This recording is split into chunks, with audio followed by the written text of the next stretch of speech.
خطبہ نمبر 12۔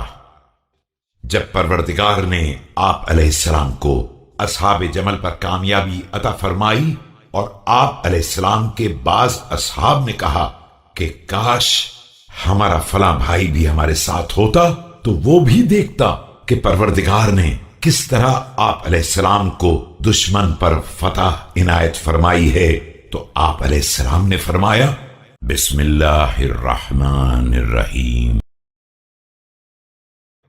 أهوى أخيك معنا؟ قال نعم. قال فقد شهدنا، ولقد شهدنا في عسكرنا هذا أقوام في أصلاب الرجال وأرحام النساء سيرعف بهم الزمان ويقوى بهم الإيمان۔ کیا تیرے بھائی کی محبت بھی ہمارے ساتھ ہے؟ اس نے عرض کیا بے شک۔ فرمایا تو وہ ہمارے ساتھ تھا، اور ہمارے اس لشکر میں وہ تمام لوگ ہمارے ساتھ تھے جو ابھی مردوں کے صلب اور عورتوں کے رحم میں ہیں، اور ان قریب زمانہ انہیں منظر عام پر لے آئے گا اور ان کے ذریعے ایمان کو تقویت حاصل ہوگی۔